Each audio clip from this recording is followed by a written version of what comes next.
At age 95, Clint Eastwood spills the beans on director Rob Reiner. Born Clinton Eastwood Jr. on May 31, 1930, in San Francisco, California, during the Great Depression, his childhood was characterized by constant relocation, moving wherever his family could find employment in California. This made him a loner, instilling a penchant for autonomy and emotional detach, which would come to be known as his trademark. As a kid, Clint Eastwood was a reserved, silent child. His early life included music, including jazz and piano, which instilled in him a lifelong appreciation for rhythm, mood, and subtlety. In fact, these aspects of music would come to inform his own filmmaking approach. After high school, he held various jobs, including lifeguard, lumberjack, and gas station attendant. In these ways, he gained a solid appreciation for the experiences of the working class. However, his decision to become an actor was neither instant nor certain. It was a process that happened gradually and almost by chance after he was honorably discharged from the U.S. Army and relocated to Hollywood to look into possible acting engagements. Initially, Eastwood's acting career was marked by rejections and uncertainties. He was signed by Universal Pictures in the mid-1950s, only to be fired due to his performances in small roles, which failed to impress the executives of the studio, who deemed him lacking in charisma and with a bad voice and physical appearance. Instead, he was only more determined. He continued to study acting, taking up minor roles, and wait patiently for the opportunity to arise in which he could develop, not compromise. This finally came about in 1959, in the television series Rawhide, where he was cast as Rowdy Yates, allowing him to work for 8 seasons. Despite the fact that the job ensured financial security and fame, Eastwood felt that his creativity was limited and yearned for more complex themes. The fact that he opted for a huge risk by moving from American television to Italian cinema changed his life and cinematic history. During the 1960s, Eastwood opted to play the character of Blondie in Sergio Leone's Dollars Trilogy, A Fistful of Dollars, For a Few Dollars More, and the Good, the Bad, and the Ugly. This series was a complete revolution in the Western genre and launched the legendary character of the man with no name, a taciturn and ambivalent anti-hero, this time played by Clint Eastwood, speaking little but conveying much through a single look. Clint's acting in this series redefined the on-screen portrayal of the masculine identity. There was neither grandiose overemphasis nor loquacity about this particular artist. All this hero's strength was in restraint. The success of these movies brought him universal acclaim and forever changed the style of Western cinema. More significant, however, was that these movies provided him with control. Control over his career, his artistic ambitions, his independence as a professional. But in the later 1960s and 1970s, Eastwood returned to the Hollywood scene and emerged as one of the most popular stars of the industry. Movies such as Dirty Harry solidified the tough and uncompromising justice man or the tough cop image of the star. The figure of Harry Callahan remains a topic of debate as a symbol of the public expression of frustration with crime and a representation of authoritarian impulses. Eastwood, nevertheless, always avoided easy reading and maintained that his protagonists were more nuanced than ideologically pure. During this phase, he proved extremely versatile, starring in westerns, action pictures, thrusters, romantic dramas, as well as comedies. Films such as Play Misty for Me, High Plains Drifter, The Outlaw Josie Wales, Every Which Way But Loose, and Escape from Alcatraz attested to the diverse and burgeoning skill that Eastwood displayed as a director. He was not just acting. He was learning, experimenting, and silently preparing for his most dramatic metamorphosis. Clint Eastwood, as a director, created a signature style marked by efficiency, controlled emotions, and deep deference to actors. His movies usually dealt with themes of aging, regret, redemption, violence, and consequences, all of which are treated with a depth that mainstream films would not usually be able to do. The peak of his work as a director came with the film Unforgiven in 1992, a western that deconstructed the codes of heroism and violence that the genre was founded upon. Unforgiven won Oscars for both Best Director and Best Picture for director Clint Eastwood, solidifying him as one of the top directors of the generation that he belonged to. This success was followed by an unparalleled series of critically acclaimed films: Mystic River, Million Dollar Baby, Letters from Iwo Jima, Gran Torino, Changeling, and American Sniper. His accolades reach far beyond Hollywood. Eastwood has garnered awards from the prestigious César Awards. These are among the most esteemed awards in the European film industry. To honor Eastwood's immeasurable contribution to American film culture, the American Film Institute awarded him the Life Achievement Award. This award is bestowed on artists whose contributions have substantially shaped the face of cinema in the United States. This honor is reserved for those whose contributions have significantly shaped the face of cinema.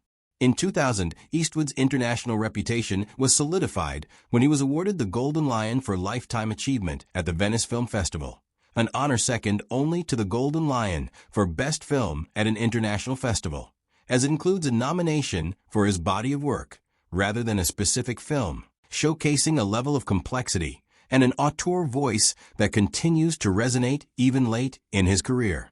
France, which prides itself on its deep respect for cinema as an art, has awarded Eastwood two of its highest civilian honors. In 1994, he was appointed a Commander of the Order of Arts and Letters. This was in appreciation of his outstanding contribution to the arts, as well as his impact on culture globally. More than 10 years later, in 2007, he was awarded the Legion of Honor. The Legion of Honor is France's highest award, ranking among the select few who have made their mark across borders. Collectively, these awards reveal the portrait of a filmmaker whose impact is not limited to a single nation or generation, but whose influence continues to define the entire world of cinema on an international scale. His marriage to Margaret Maggie Neville Johnson was the longest, perhaps the most complicated, of the various love affairs of Clint Eastwood's life. After meeting the woman who embodied refinement, intelligence, and common sense, Eastwood in 1953, at the age of 22, still had no clear future to speak of. He was then working at odd jobs, such as a lifeguard, a laborer, or an acting extra, to make a living. It was a time when Eastwood could not foretell the future. They married on December 19, 1953, and this marked the start of a relationship that would endure more than 30 years. During the first years of the new relationship, little progress was forthcoming in Eastwood's acting future, and the lack of financial security hung continually over him. Maggie played an important role at this stage as she offered moral support to Eastwood as he dealt with various setbacks. When he finally got breakthrough success with the hit TV series Rawhide from 1959 to 1965, their lives drastically changed. With fame, they got wealth, exposure, and chances. Yet with it, they also got pressures that would put their marriage to the test in the coming years.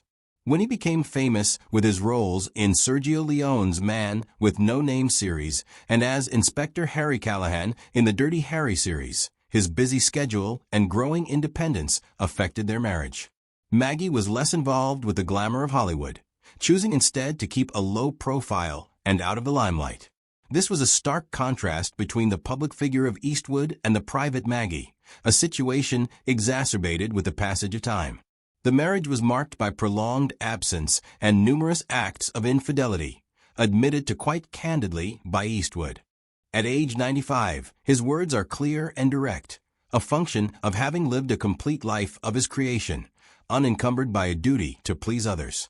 Reflecting on an industry that has covered a range of approaches over a period of 7 decades, he also takes a look at how himself and others represent changes in this industry. Eastwood on Rob Reiner. The tone is in no way bitter or angry.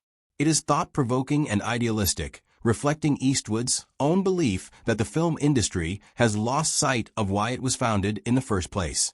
The notion that films should bring us together, not drive us apart. Eastwood has never had an issue with Rob Reiner as a director. He thinks Reiner is talented and states that you cannot make the number of films Rob has made without understanding timing.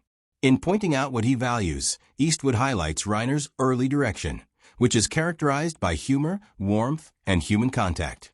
In these films, he sees the Hollywood that has less focus on ideological messages and more attention to craft. However, what is troubling to him is the apparent shift that is not only taking place in Reiner, but in the culture in which he exists. There comes a point, Eastwood says, when business turned from curiosity to certainty, and he finds certainty perilous in art. He says Reiner represents a breed of Hollywood that no longer allows for dissent, but finds moral superiority in moral conviction. Eastwood compares and contrasts this approach to filmmaking and life. Eastwood says that he never thought that his role in filmmaking was to tell people what they should think, but to show people who they are. Eastwood always wanted his films, even the more provocative ones, to make people think, and not to teach them something. Whether he's made westerns, war movies, or dramas, Eastwood insists that he always trusted people to form their own opinion. As Eastwood describes, the actual difference between himself and Reiner lies not in politics, but philosophy. While Reiner seeks to win an argument, Eastwood seeks to pose a question. He contends that the ideal of Hollywood, which embraced the clash of diverse worldviews among artists who wanted radically different things, has been lost. There was once in Eastwood's memory a time when people could disagree and still respect each other. Today, to disagree is somehow a moral failure. This, he thinks, is related to what he says about activist filmmaker Robert Reiner, in terms of entertainers confusing volume with virtue. Being absolutely right closes doors, and storytelling is supposed to keep them open. However, Eastwood does not position himself as a victim. No one's silencing me, he claims. I already said what I had to say. It seems that the thing that bothers him is the younger generation of film directors, the young filmmakers that are intimidated by the need to conform to the prescribed view. They are afraid to speak the truth. It's never been the truth that's made art. When asked whether he believes Reiner takes the point of this criticism in mind, there is a pause, and then a truthful admission that he doesn't actually know the answer to that question. People hear what they want to hear, he says in explanation. It's not a commentary on the other man as an individual, much less a filmmaker, Eastwood insists. It's commentary on the way the system works.